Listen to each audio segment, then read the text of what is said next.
I think for us, it was when we met, we already had separate accounts. We are, as most people right? do, Yeah, I guess. Like no one's. If your first bank account is a joint With account, your then wife, that's a weird thing. so you gotta get better financial advice. Hello guys, welcome to our open book series where we dive into the financial habits of Singaporeans. My name is Jeremy and today we have with us John. Hi, my name is John. I am a musician, artist, entrepreneur. I'm a band member of the Sam Willows, and I also have my own music company that I started called Zendo Music. So we do entertainment, live entertainment, recorded music, production, and just a whole bunch of other stuff as well. Sounds like you have a lot to keep you occupied. Yes. I also have a 1-year-old, which actually takes up most of my time. I can imagine. All right, so the first submission is really interesting. Anyone else feeling embarrassed about their savings compared to their partner? I've always thought of myself as pretty responsible with my finances, but lately I can't help but feel embarrassed about my savings. My partner has way more saved up than I do, and it's starting to get to me. Every time we talk about our future plans, I feel like I'm not pulling my weight. I know everyone's financial journey is different, but it's tough not to compare myself and worry about how this might impact our relationship down the line. Honestly, I never thought it would bother me this much. Is anyone else in the same boat? Is anyone else in the same boat? I think this is a sentiment that a lot of us can relate to. Yes, sir. But first of all, John, maybe you can tell us what you feel about this. It's really funny because I feel like I kind of wrote this as well, even though I didn't. I think between my partner and I, we have a joint account where we both have access to, where we spend our money paying for, the house, the car, for our kid as well. But at the same time, I also have my own bank account that I keep my money. And I also know my wife has her own secret bank account. I think for my case specifically, I think between my wife and I actually will feel happy if she has more money saved up than me. Yeah, because I think that's just the kind of person I am. In general, it's comforting to know that my partner has good savings habit in that sense, but I think her money is more in clothes in the closet right now, and for me, I generally am not the best at savings, to be honest. I like to have my money work for itself. Yeah, like little soldiers, Right. Yeah. But talking about finances within a relationship, how do you handle discussions about that? How do you both approach that? Did you have different ways of approaching this to begin with? So I mean, we note down everything that's needed, and that also translates to how much money we feel like we need to put in our joint savings account. Yeah. So for example, if my kid goes for swim classes or little gym classes, all these expenses, everything kind of adds up. And between my wife and I, we don't split the joint account down the middle. I think for us, we believe in equity over equality in that sense. So like when she just gave birth and she was on maternity, then I would contribute more.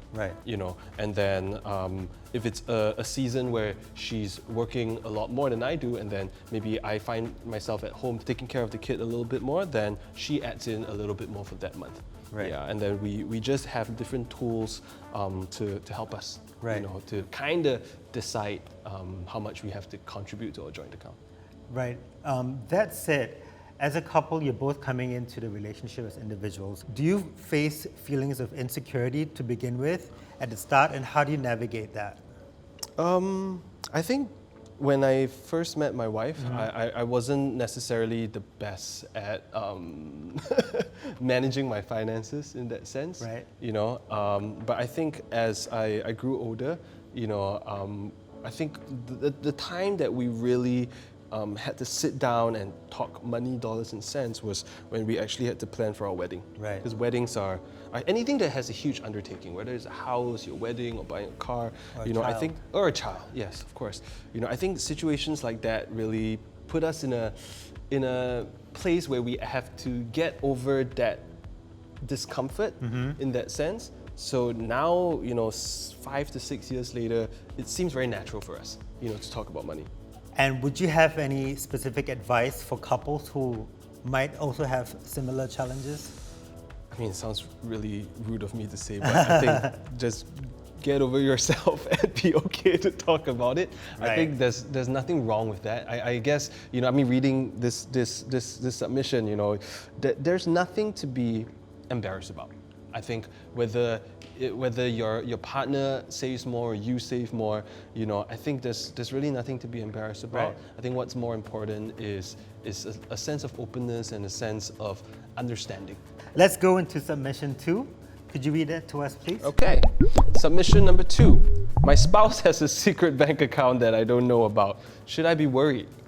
So my spouse and I have a joint bank account for our shared expenses, but recently I discovered he also has a separate account that I don't have access to.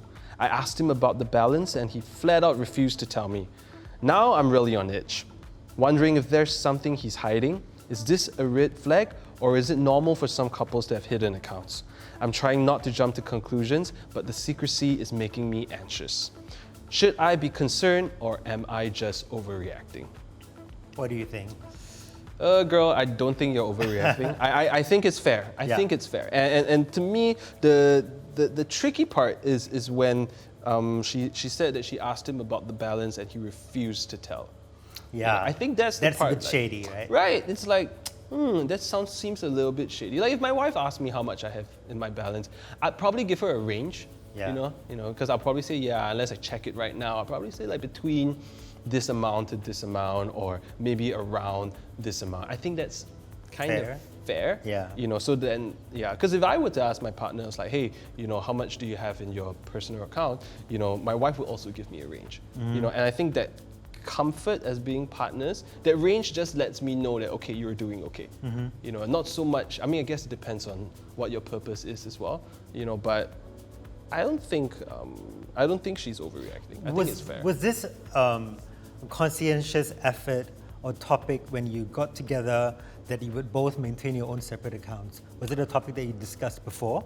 I think for us, it was when we met, we already had separate accounts. We are, you know, as most people right? do, Yeah, I yeah, guess. You know, like no one's. If your first bank account is a joint With account, your then wife? That's a weird thing. you gotta get better financial advice. You know, but yeah, most of the time you already have probably one or multiple accounts on your own, Right, and right. you know, I actually know more couples who don't have joint accounts. I guess it works for me because you know I don't want to say if one day I go through a great midlife crisis and I want to buy a certain car, you know, like I don't really want to ask my wife for her opinion. I mean, I would just for the sake of it, but like. I think on the record you should say you would. No, she's. I try to be as honest and as transparent as I can, right? In that sense, you know, like sometimes, you know, like okay, you know, I want to buy a PlayStation game for myself. You know, it's like I don't want to have to ask my wife for permission per se. You know, which is why. I guess I keep my own. But that would come savings from your own account, right? Not from Correct. the shared account. Yeah. Exactly. Which is my point that I shouldn't be able to spend it from the joint account. Right. Of course. Yeah. I think from the beginning we were really terrible with money. Yeah. Like I think we were on like two completely different pages. Yeah. You know, I think when we actually really started to, I guess, slowly figure it out was during the pandemic. You know, it was just the both of us, and you know, at that point of time you feel really uncertain of the future. You're not sure where everything is going to go. You know, and then that's when you, I guess, for our case, you know, it was when we kind of really just sat down to figure out this arrangement that worked for us. Yeah. Submission number 3. I made a risky investment after feeling left out. Now I'm paying the price. I've always prided myself on being smart with my money, but recently I felt this overwhelming urge to jump on the latest investment bandwagon. I kept seeing friends on social media bragging about their quick wins with trendy stocks and cryptocurrencies. Not wanting to be left out, I went all in and put over half my savings into a crypto venture that everyone was raving about. I didn't really understand it, but the hype got to me. Long story short, it's all gone south, and I've lost almost everything I invested. It's honestly a bit embarrassing to admit. Oh, this hits home. What is the red flag here that stands out to you? Yeah, I would call it a red flag. I mean, it happened to me during the pandemic as well. I had a lot of friends locally and regionally that were all moving to the crypto space. You know, so naturally I was very curious, and naturally I tried. I mean, I didn't lose half my savings, Right. you know, but I think it felt almost like yeah, like I think I could have written the story, you know, in the sense where I didn't exactly know what I was doing. You know, I was generally very careful with my money. Yeah. I also told myself that I did my research, you know, but at the end of the day, you know, it didn't work out the way that I was hoping for it to work out. And being in the creative and music and entertainment industry, things move on really quickly, you know, like how you see from CDs to streaming, you know. So Right. I'm always in that mentality that I can't be left behind. I always have to stay one step ahead and learn the new things. So I think when NFTs came out, you know, it was something that really piqued my curiosity because there was an application involved, you know, but I wasn't familiar with the technology behind it, and it was also not tested and proven, you know, but I think it was a risk that I was willing to take. You know, I mean, there's a Chinese saying, 交学费, like pay tuition fees, right? So like I felt like, okay, the money that I lost gained me certain experiences with it as well. Like a lesson to learn. Yeah, but maybe that's what I say to myself to comfort myself, to be honest. I'm sure starting Zendel Records required a lot of financial planning. Yeah. So a lot of risk management too. What was your approach to that, and what were some of the key challenges that you faced, and how did you deal with that? Ooh, yeah, there's so many. We can start with two. Yeah, maybe. I think with music and entertainment, you know, Yeah. there's always a lot of risk, and the reward doesn't necessarily pay off immediately. You know, which is why for Zendel, as a business, we're set up having different types of revenue streams. We have service offerings, you know, there's royalties, there's also retainers over time, you know, there are packages. So we adopt different revenue models of, in a way, sustainable businesses. You know, so like your yoga and Pilates studios where they sell packages, we do the same. Yeah. Right? When schools, they sell packages, so we also do that. You know, but at the same time, you know, because what we're creating has intellectual property, right? Yeah. You know, so there's also royalties. Right. But those get paid over a long period of time. So we found ways to kind of calculate. Yeah. But in terms of investment, upfront cash is always something that we struggle with in general. You know, cash flow problems and all of that. You know, so we found different ways to mitigate that situation, you know, and we found ways to lower our overheads, you know, at the same time create sales channels. So yeah, it's something that had to be learned over time. Right. Because when I started, I was just a music producer, you know, just you asked me to sit in the studio and make music, I know how to do that, you know, but you asked me to run a business was something that I couldn't, you know, but I really, over the last 10 years was something that, you know, I made friends and got to know a lot of people working in different types of industries, Right. you know, and just really picked up from them. Would you say you took time to kind of learn and assess your risk appetite? Yes. Yeah, I think now. How did that evolve? Now that I have a family, you know, Yeah. now that I have a child, you know, I think I would say my risk appetite is a lot lower. Okay. You know, I'm a lot more careful. Yeah. You know, I think it's like going to a theme park. You know, last time I would go to the Cyclone in RWS. Yeah. Now I probably like struggle to sit on the mummy ride. You know, is that kind of situation. You just don't want to put yourself. Yeah, in it's that like I know I can risk. do it, but No like, bungee jumping for now. yeah, you know, like, but why? You know, like, do I want to sit in the corner and have a hot dog instead and enjoy myself? I'd much Yeah. rather do that, you know. So I think when it comes to experiences or risk in that sense, Yeah. I think I'm at that stage right now where I'm not willing to take as much risk, you know, or rather, I'd rather take better and more calculated risk, Right. and take my time to do things, you know, and really do a lot more risk management, analysis in that sense. My parents are not very savvy financially. You know, Yeah.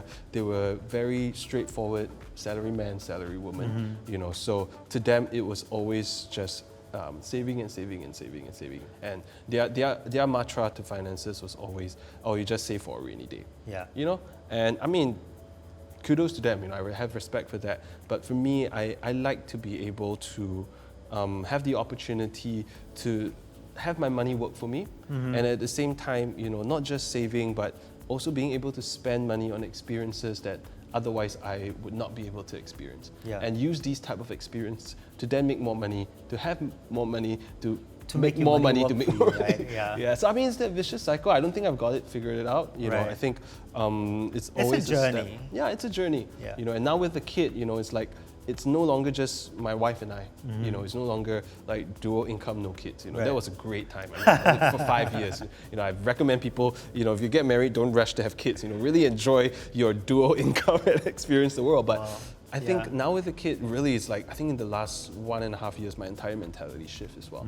Yeah. So overall, yeah, you know, I like talking to people about money. I'm not uncomfortable about that situation, and yeah, I think I would be a lot more careful in following like trendy investment Yeah, of course. trends. Do you make a conscientious effort to constantly be educating yourself about financial trends Yeah. and also just about financial savviness? Yes. Yeah. Yes, I think it's something that I had to teach myself, and I think I'm willing to learn. I think a good point to note is that CMC Invest does provide a lot of resources for those people who want to learn more about investing. The website provides articles that are updated pretty often, a few times a week in fact. So if you have any questions also, you can reach out to their client services who are available 24 hours a day, 5 days a week.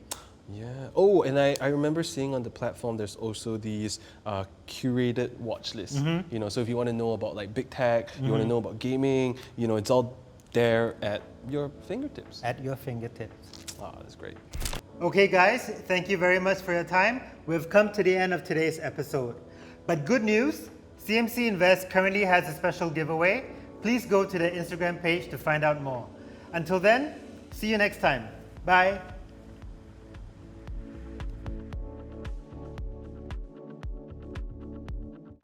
Be spent on, you know, I think that's a Plain. yeah. Oh, ini Paya Lebar Air Base, right? Yeah. What do you feel? Oh. NDP is over, man. Like, these guys.